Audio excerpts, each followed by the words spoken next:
Hola, ¿qué tal amigos? ¿Cómo están? Muy buenas noches. Yo soy Esdras Chabot y esto es Dinero y Poder.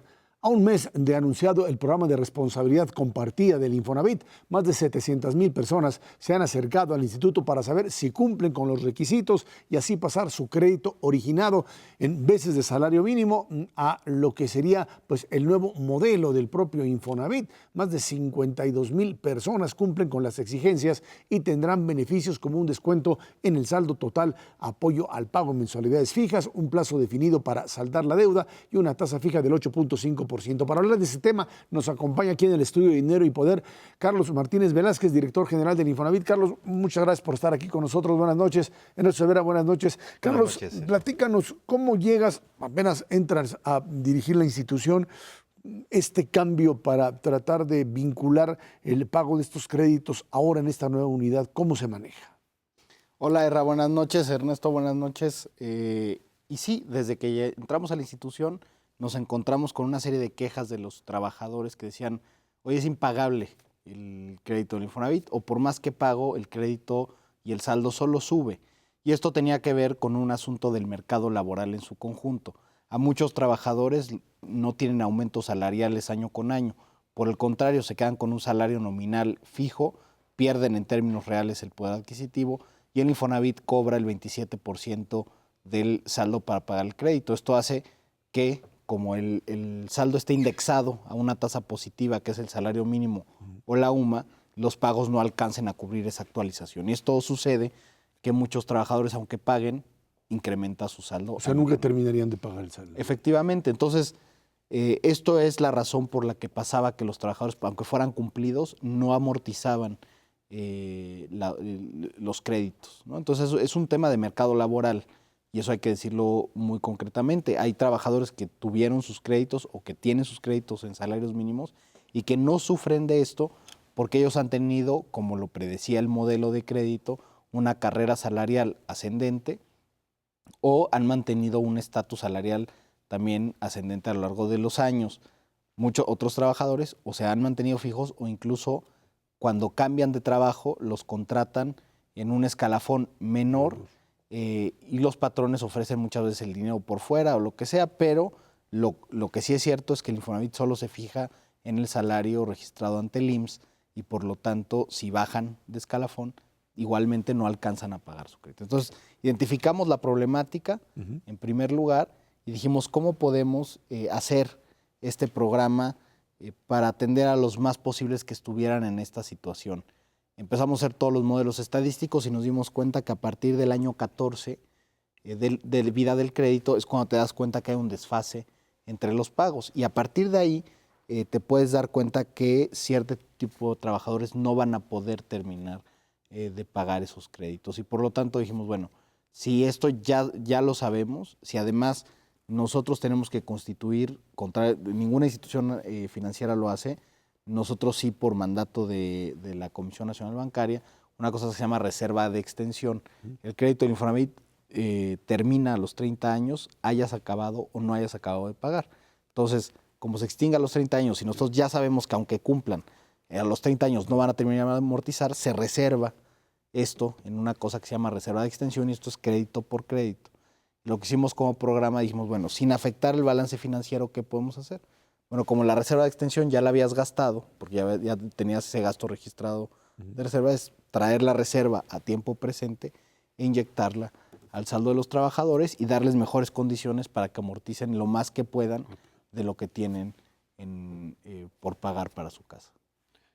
Carlos, de alguna manera, el programa que había de subsidio a la vivienda, pues se le ha dado un recorte muy fuerte. Y hay un segmento de la población mexicana que gana menos de 4 salarios mínimos que de alguna manera requiere de ese tipo de subsidio. ¿Traen ustedes algún plan para atacar ese nicho de mercado y que no se pierda esta posibilidad de pues, seguir moviendo la parte de vivienda en ese segmento específico? Bueno, efectivamente, primero lo que hay que decir es qué pasa con la política nacional de vivienda que está impulsando el nuevo gobierno, porque creo que lo que sí se tiene que ver es que no hay menores recursos en la materia, sino que se reorientaron hacia incluir a más población que no está dentro de las instituciones de seguridad social, ¿no? O sea, hay que recordar que el Infonavit ya atiende a los trabajadores formales que cuentan con IMSS, ¿no? es parte de un entramado de seguridad social.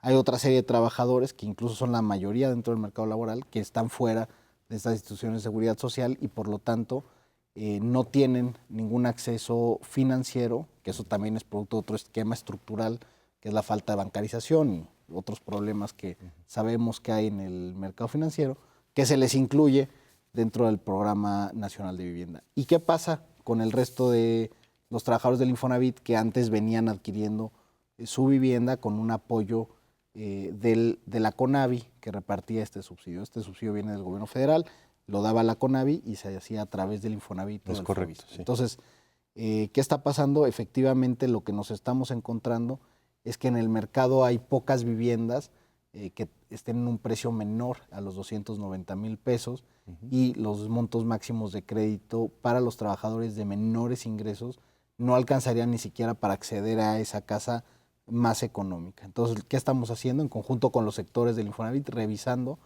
el esquema de capacidad de crédito de los trabajadores y ver en qué medida y hasta cuánto se podría crecer esa capacidad tal que el trabajador pueda efectivamente acceder a la vivienda. Perfecto. Ahora, hay todavía desde la administración anterior y la todavía anterior, un problema con una enorme cantidad de casas, casa habitación, que se construyeron y que terminaron abandonadas básicamente porque había una lejanía con respecto al mercado laboral, o sea, los lugares donde trabajaban. Este problema de casas que quedan deshabitadas, gente que requiere, por supuesto, tener una vivienda propia. ¿Cómo encontrarle salida? ¿Qué se hace con todo ese montón de pues, infraestructura, podríamos llamarla así, que tendría que tener algún tipo de uso? Bueno, es algo que también nos estamos analizando muy a detalle. Cuando llegamos, yo pregunté cuántas viviendas abandonadas había, porque yo había leído el reporte del Coneval de 2018 sobre la Política Nacional de Vivienda, y el Coneval establecía un número, ¿no? Que eran 5 millones de viviendas deshabitadas. La realidad es que ya investigando dentro del Infonavit, nosotros nos encontramos un universo que ronda alrededor de las 500,000 viviendas abandonadas. No significa, o sea, son muchísimas, claro. ¿no? Y están repartidas además en todo el país.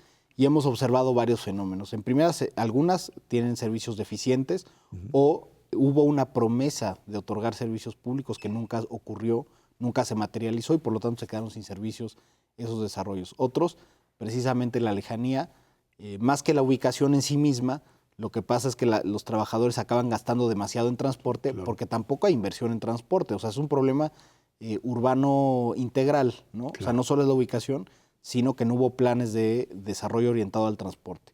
En otros casos es la fluctuación del mercado laboral. En la frontera norte específicamente hay muchos desarrollos abandonados que por la crisis económica de 2008, mucha migración interna, por ejemplo, trabajadores que iban de Veracruz a Juárez o de Oaxaca a Mexicali a trabajar en la maquila, cuando baja la demanda agregada en Estados Unidos, dicen, se cierra la maquila o se recortan los puestos de trabajo y prefieren regresarse a sus lugares de origen y abandonan la vivienda, ¿no? Entonces, tienes un fenómeno multicausal y que también, por lo tanto, legalmente no es fácil de manejar.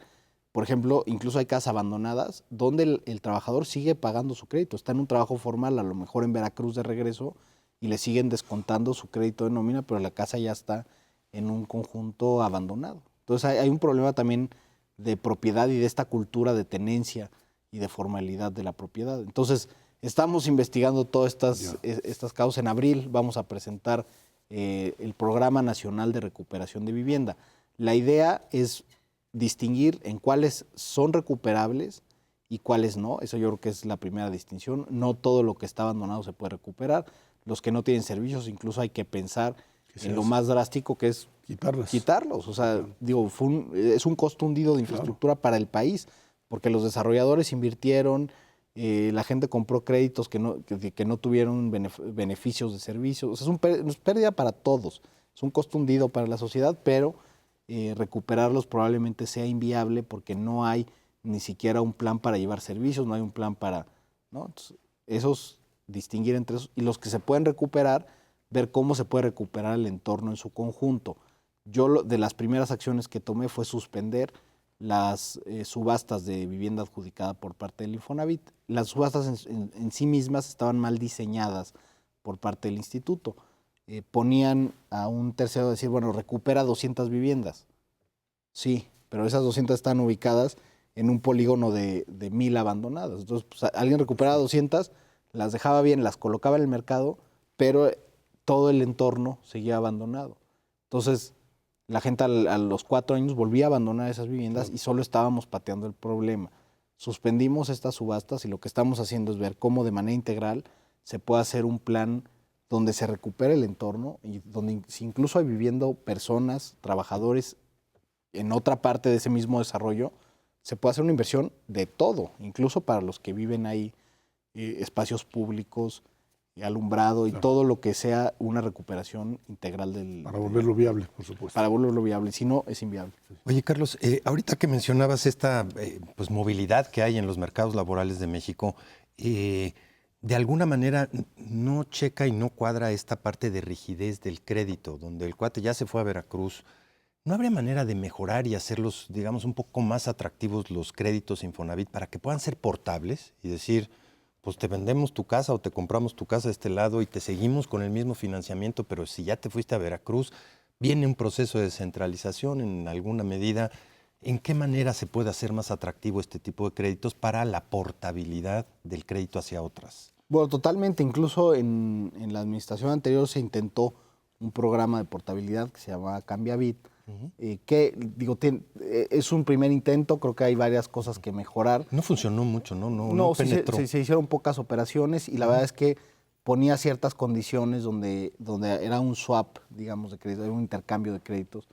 Y tenía que haber trabajadores de un lado y de otro que quisieran moverse hacia los mismos lados. O sea, ponía una serie de restricciones que lo hicieron no tan atractivo y que estamos analizando ese programa a ver cómo lo podemos volver mucho más fácil para la portabilidad de los créditos, sobre todo en industrias que tengan alta movilidad y en ciertos niveles de trabajo que efectivamente haya movilidad entre industrias. Hay trabajadores que por sus características que son hiperespecializadas difícilmente se pueden mover de industria, pero hay trabajadores que sí son intercambiables entre las industrias. Entonces hay que estudiar muy bien la demanda, que es a lo que yo he dicho. O sea, el Infonavit se había dedicado a atender a la oferta, pero en realidad es una institución de seguridad social que tiene que atender y entender a la demanda.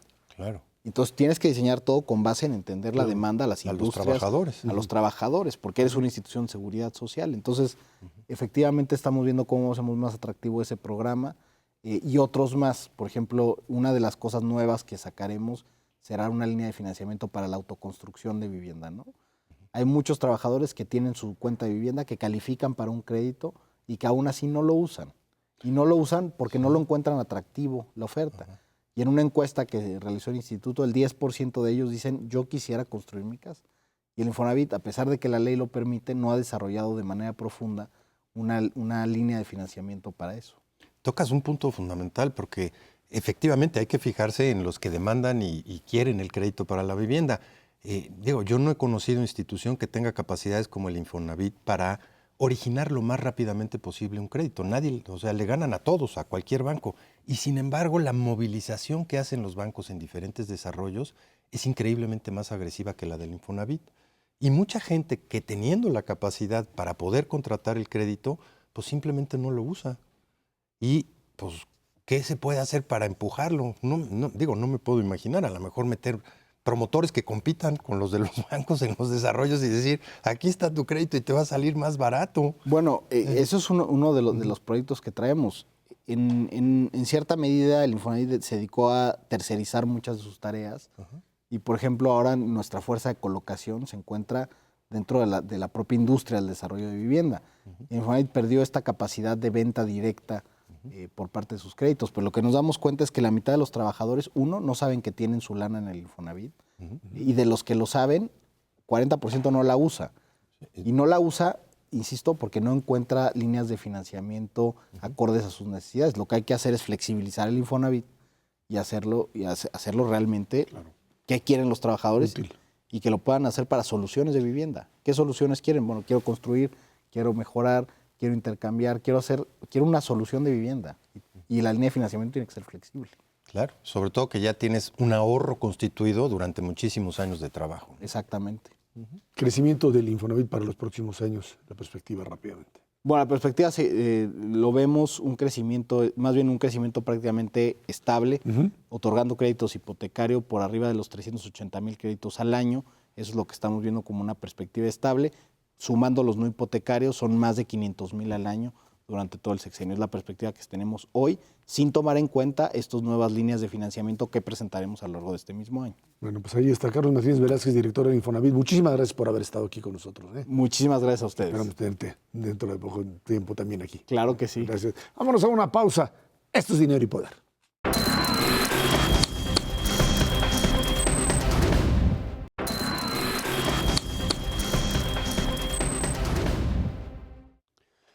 A inicios de la semana, la agencia Standard & Poor's cambió la negativa a la perspectiva de calificación de Pemex, la mantiene en BBB+. El golpe fue más duro esta vez porque horas más tarde hizo lo mismo también para la Comisión Federal de Electricidad y a otras 77 entidades que incluyen la Banca de Desarrollo del país, bancos y grandes empresas privadas. La calificadora explicó que esta baja está relacionada con el menor crecimiento de la economía y menores ingresos que obtendrá el gobierno federal. El presidente López Obrador responde que esto es un castigo para México por la política neoliberal del pasado. El subgobernador del Banco Central, Jonathan Heath, advirtió que el país está lejos de perder el grado de inversión. Aunado a esto, también Banco de México baja el estimado de crecimiento a 1.1 y 1.2, lo tenía en 1.7 y 2.7, una baja significativa.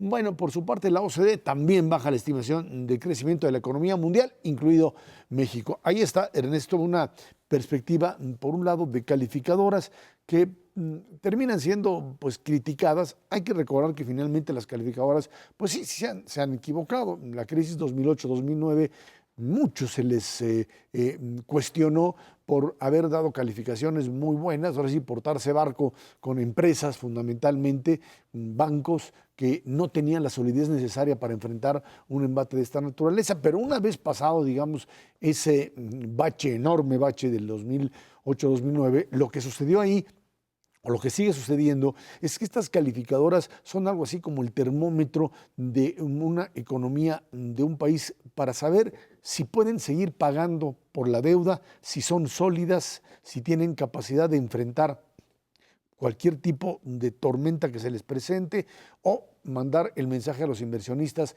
de que pueden o no pueden hacerlo en un contexto además de economía mundial que está básicamente pues, en un proceso de desaceleración que algunos consideran podría llegar a recesión, aunque incluso OCDE dice todavía no llegamos por allá. No, está bastante claro.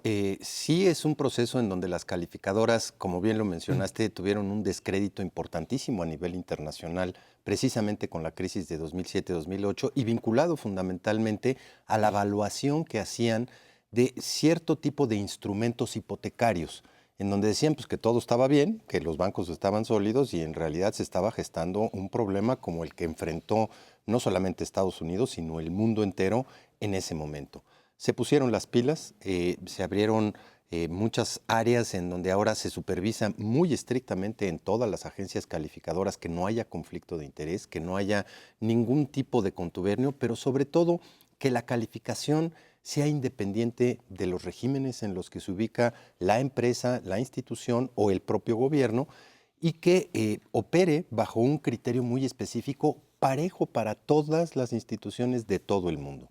En ese contexto, básicamente lo que hace Standard & Poor's, igual lo hace Moody's, igual lo hace Fitch, es básicamente decir cuál es la perspectiva que está percibiendo para la economía mexicana.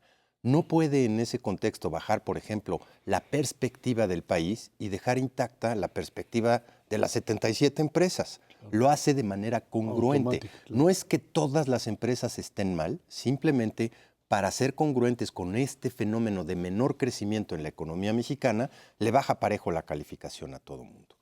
Y hay que decirlo muy claramente, es fundamental tener este tipo de herramientas precisamente para lo que tú dices. Cuando una empresa, una entidad, un gobierno tiene deuda y está colocada para diferentes postores que hayan comprado esa deuda en México y en el mundo, es fundamental tener información. A eso se dedican las calificadoras, a obtener y generar información y brindárselas específicamente a todos aquellos que tengan este tipo de bonos y de deuda. ¿Qué es lo que pasa?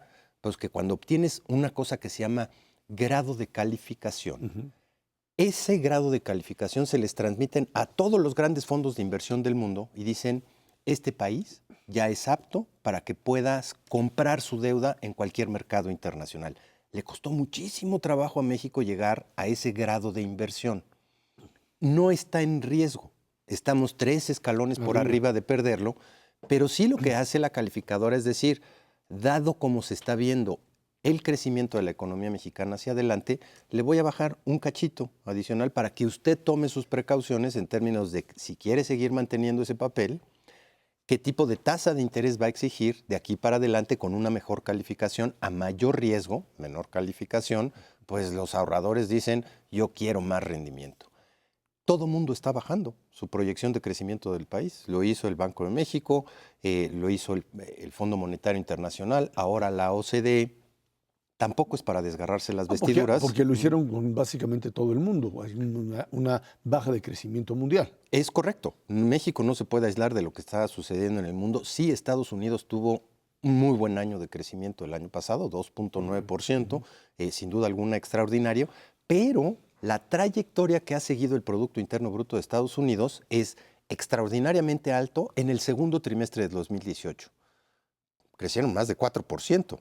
Luego le bajaron a 3% y ahora cerraron el año con 2.6% y es muy probable que este 2019 alcance una tasa de crecimiento por arribita del 2%, si no es que más baja.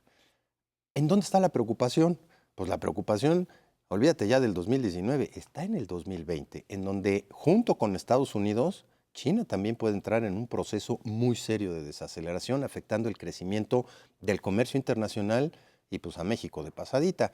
Más vinculado con Estados Unidos, con China, desde luego, pero todos en el mismo sentido. Y en el caso de México, digamos que la preocupación radica en 2 elementos. Unos datos pues, que ya tenemos de lo que fue diciembre, enero y de alguna forma algunos datos de febrero en industria automotriz, el tema, por supuesto, de las huelgas en el norte, el tema el conflicto o los conflictos en el centro del país, el asunto de la gasolina que fue resuelto por lo menos ya en términos de abastecimiento, los distintos proyectos de inversión de gobierno que pueden ser vistos por el propio gobierno actual como una apuesta a un modelo diferente de desarrollo, pero que las calificadoras lo que hacen es ver si existe la fortaleza para que esa inversión funcione.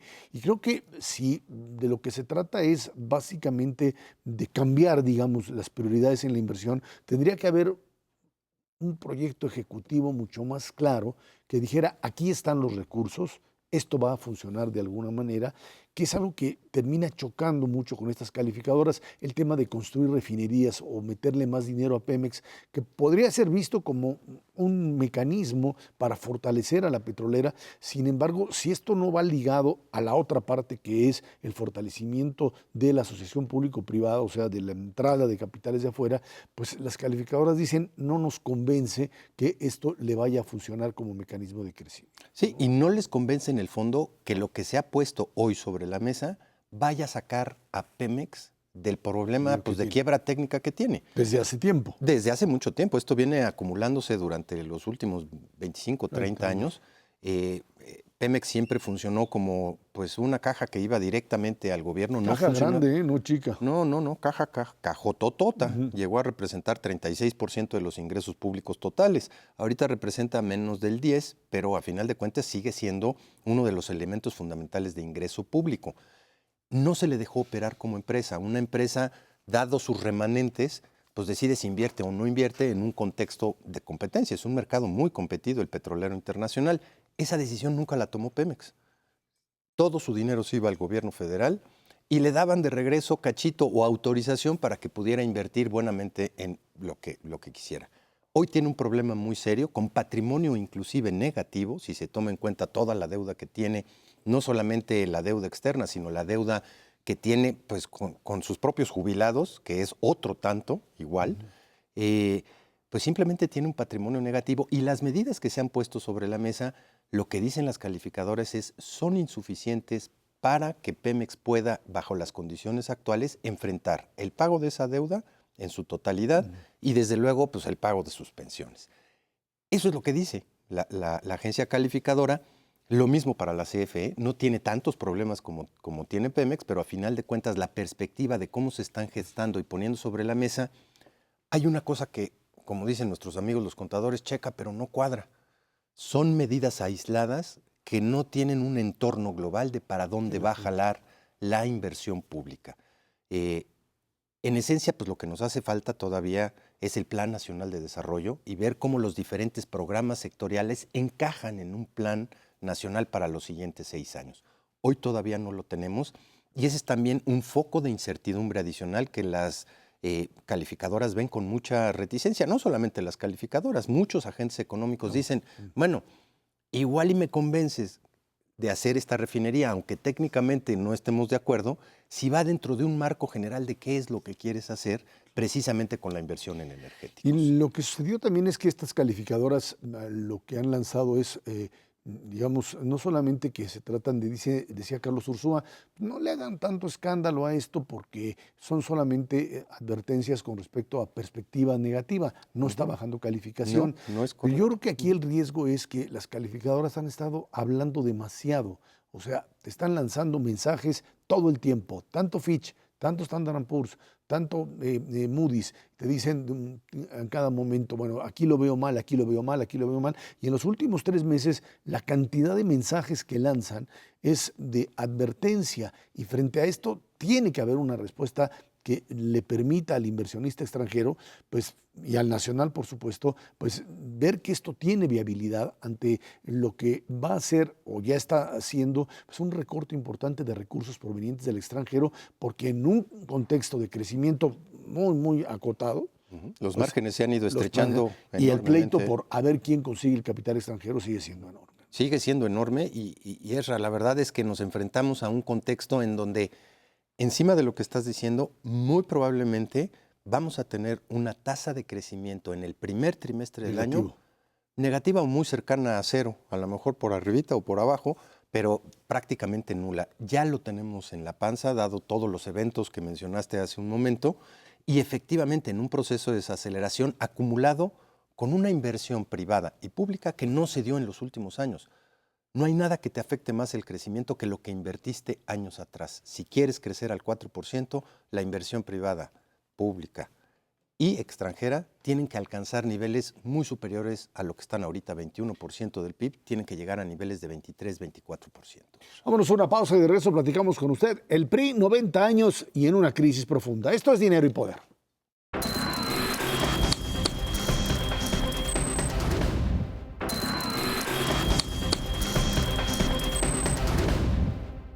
El pasado 4 de marzo, el Partido Revolucionario Institucional cumplió 90 años de existencia. En esta ocasión, los grandes festejos y los discursos de sus dirigentes, por supuesto, no estuvieron presentes. Tras su más grande derrota electoral en su historia, el pasado mes de julio, solo hubo un discurso de su presidenta nacional, Claudia Ruiz Massieu, que se centró en la unidad y la firmeza del partido, pero con el ánimo de una urgente renovación. Por lo pronto, ahí hay 3 aspirantes que suenan fuertemente para dirigir al priismo nacional: Ivonne Ortega, José Narro, y dicen que Ulises Ruiz, por ahí también el de Campeche, Alito, se anda apuntando. Un PRI que, pues al cumplir 90 años, lo habíamos dado por muerto en la primera alternancia, en el 2000, cuando ganó Vicente Fox, dijeron se va a acabar el PRI.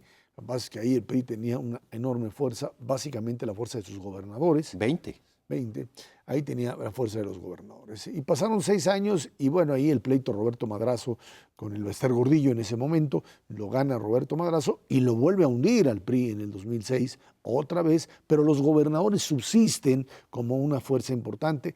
Gana la elección ahí Felipe Calderón y entonces los priistas vuelven otra vez a reconstituirse en torno a la figura de Peña Nieto como gobernador, y es finalmente lo que les da el triunfo en el 2012. Y a partir de ahí viene pues esta verdadera debacle, también producida en gran medida por el abuso de los gobernadores.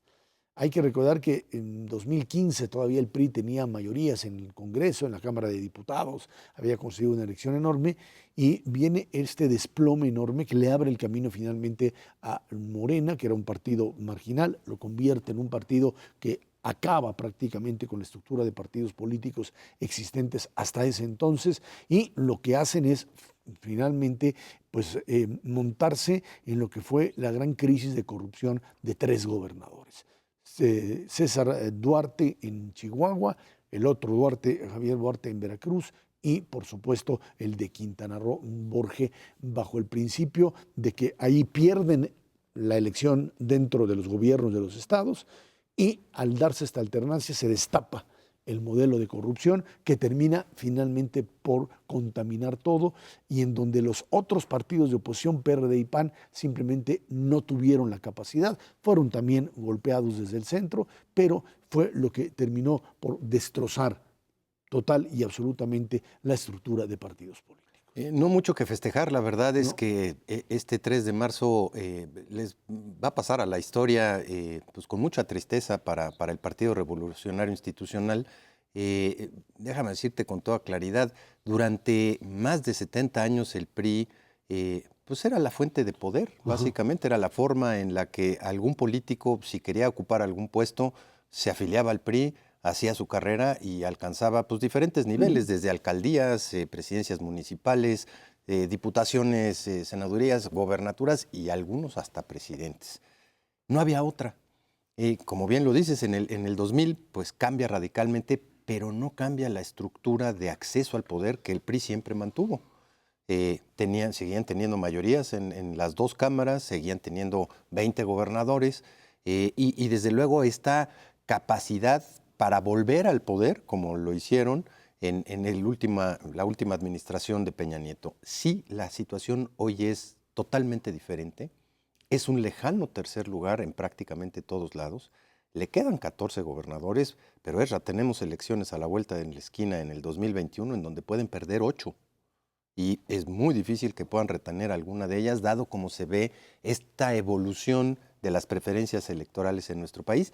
Y en el 2023 pues pueden perder hasta el Estado de México y Coahuila, que son los que les quedarían ahí en el margen.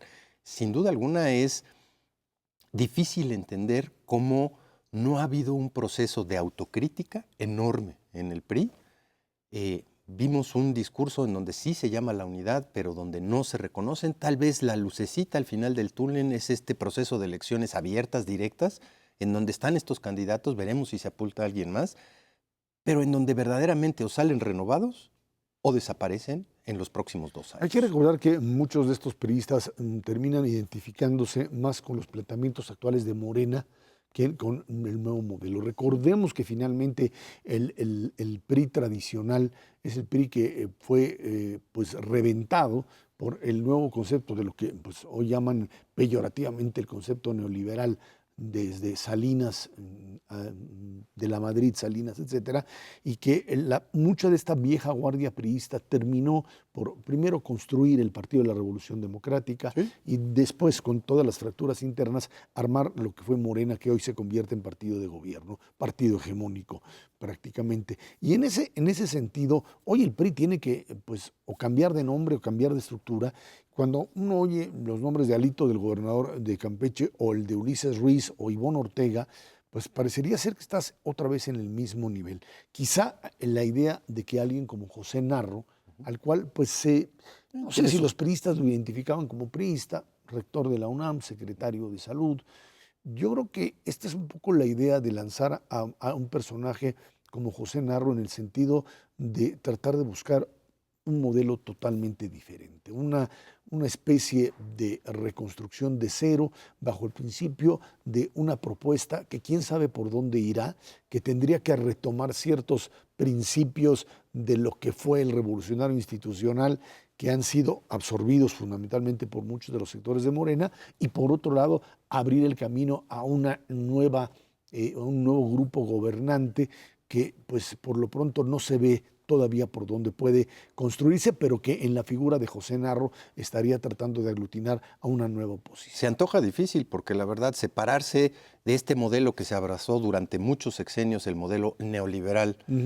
y tratar de buscar un centro sin perder la identidad, porque como dices, el éxodo hacia Morena ha sido verdaderamente impresionante, especialmente para el PRI. Híjole, te vas a quedar en un espacio a disputar con otros partidos políticos que igual han perdido hasta la camisa, ciertamente no como la debacle del PRI, pero el PAN se encuentra también con pugnas internas que le hacen prácticamente imposible encontrar esa misma posición, si es del centro hacia la derecha o si es del centro hacia la izquierda. Simplemente no existe la oposición como la conocíamos anteriormente en un sistema de partidos.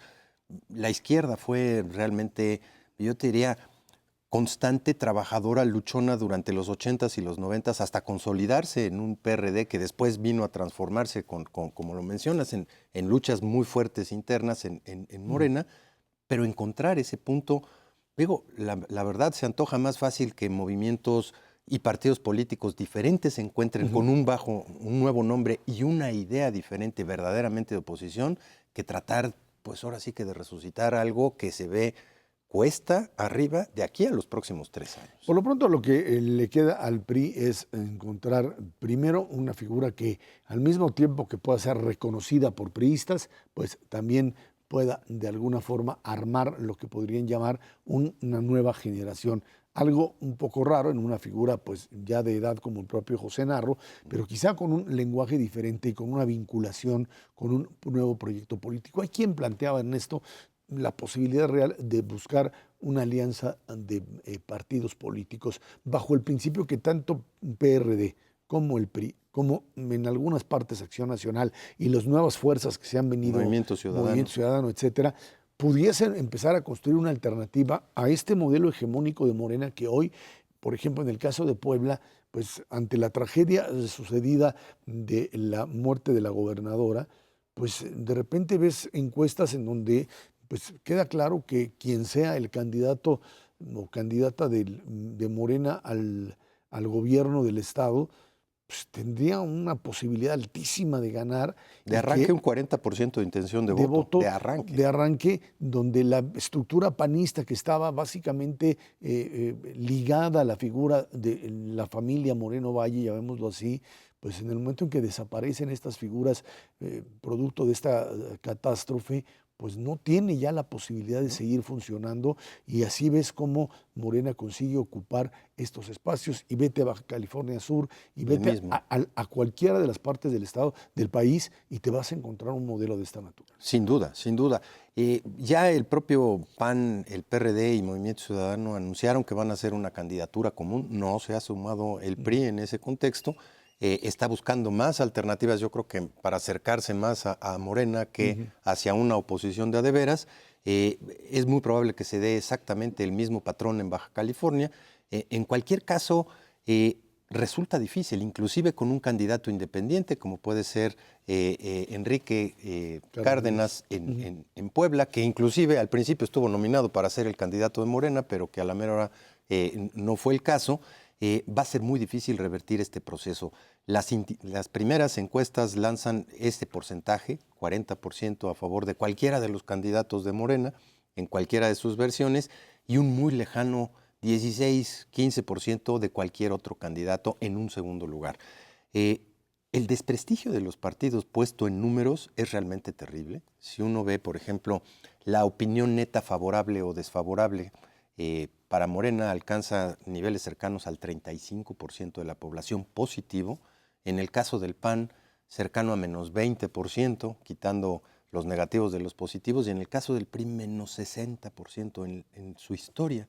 Nunca habían tenido, incluyendo con toda la debacle de corrupción de la administración anterior, una opinión neta negativa como la que tienen que revertir o remontar en los próximos meses. Y por eso es que incluso aparecen estos grupos o acciones que dicen hay que deshacerse de la figura de Peña Nieto bajo el principio de que quien era el gran presidente con una enorme popularidad que lo llevó al triunfo en 2013, como no solamente terminó reduciendo al mínimo el propio apoyo al PRI, sino pues provocando en el marco de esta verdadera caída no solo en la intención de voto, sino en la propia visión de la gente con respecto al PRI, lo que no pudieron hacer ni Morena mismo, ni el PRD.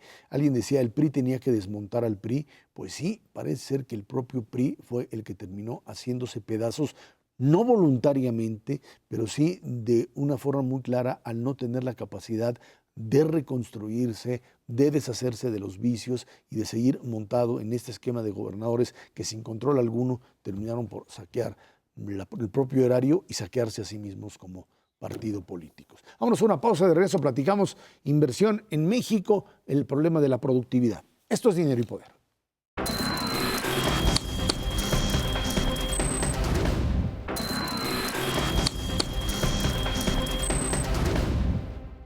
En 2018, la captación de inversión extranjera directa en el país creció 6.4%, esto en el último trimestre del año, menor por supuesto al 11.1% en comparación a lo captado durante todo el 2017. En el último trimestre de 2018, esta captación de inversión extranjera directa cayó 14.8% a $5.029.800.000, con lo que se rompe la racha de crecimiento de los primeros 3 trimestres del año pasado. Estos son datos preliminares de la Secretaría de Economía. Bueno, pues en 2018 se alcanzaron $31.604 millones. Por otro lado, índice de productividad laboral de la economía cae 0.2% en el último trimestre de 2018 respecto al anterior. Por grupos de actividad, la productividad laboral en las actividades industriales se reduce 1.3%, actividades agropecuarias se incrementa 2.4%, en las terciarias relacionadas con el comercio, transporte y otros servicios no presenta variación en su comparación trimestral. Pues lo que decíamos en el segundo bloque, estamos en este proceso de caída, de problemas serios en términos de captación. Creo que pues, el tema básicamente aquí que ayuda, que no es inversión extranjera, pero es importante en función de la cantidad de dólares que llega, son remesas, que es lo que termina equilibrando aquí el panorama, ¿no? Sí, la verdad es que 30,000 millones de dólares pueden sonar un chorro, pero es básicamente 2.2% del Producto Interno Bruto.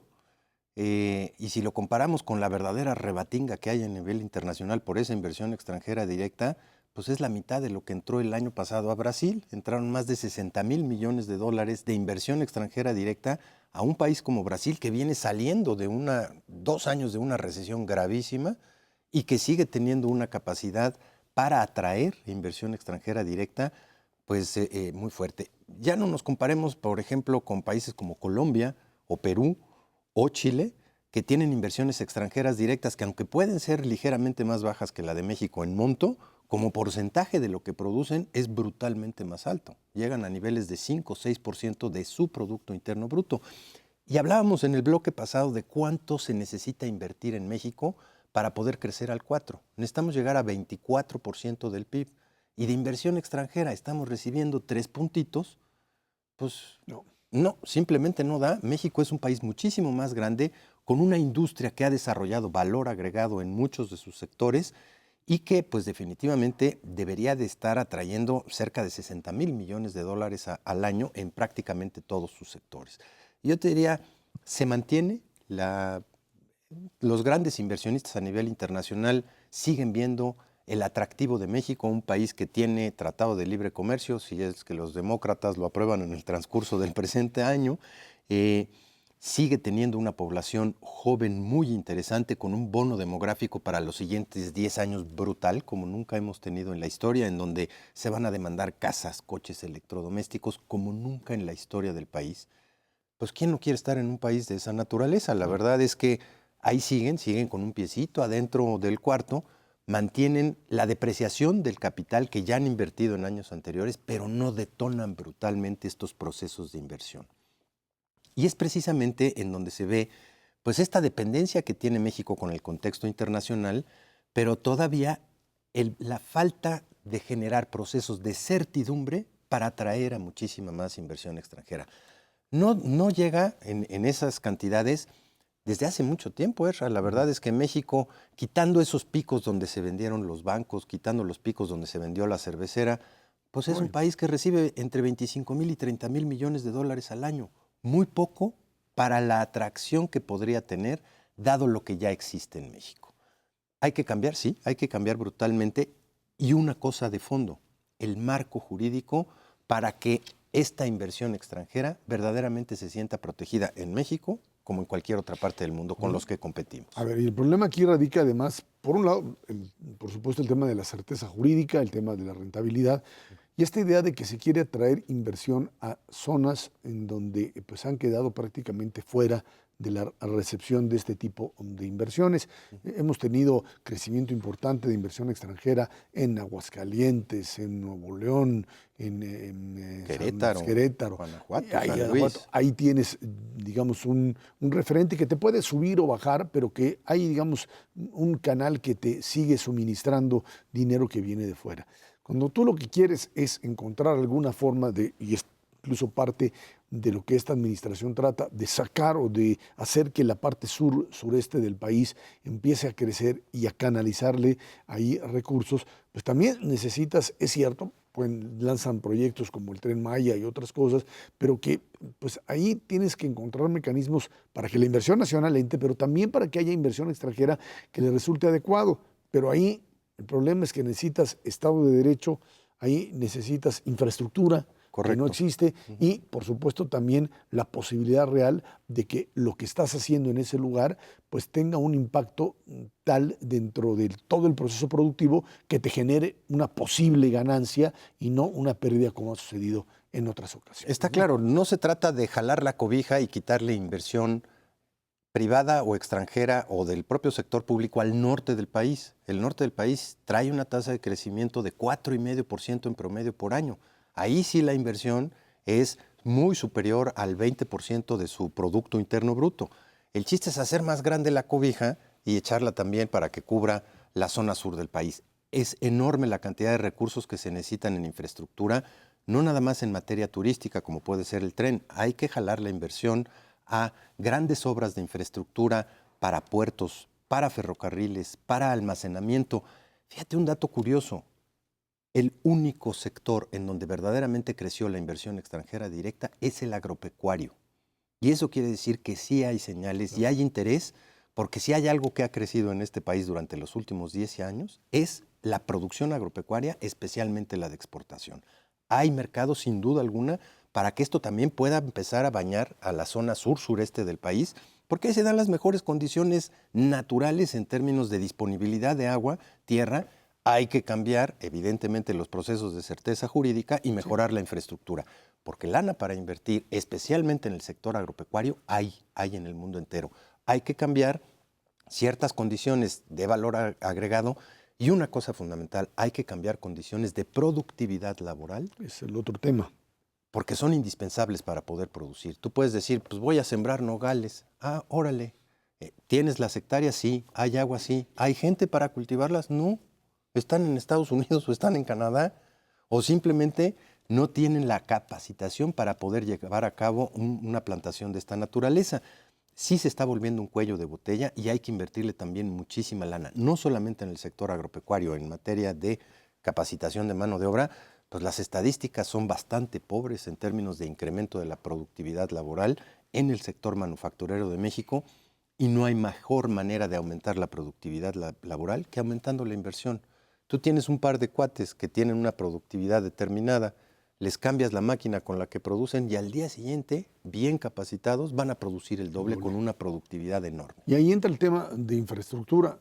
Pues esto que de una manera muy clara se quedó atorado durante el sexenio anterior por otras prioridades que se manejaron, hoy tendría que ser una parte central fundamentalmente en esas zonas. El tema de carreteras, el tema de vías de comunicación en general mucho más rápidas y mucho más seguras.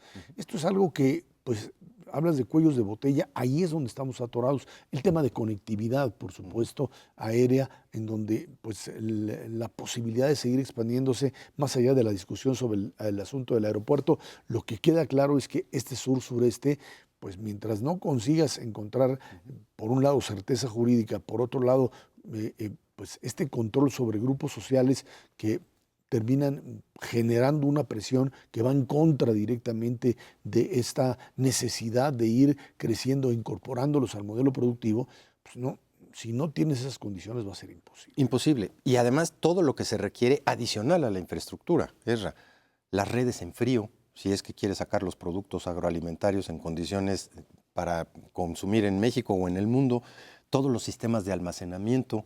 Esta interconexión va mucho más allá de que se muevan los pasajeros por carretera o por avión.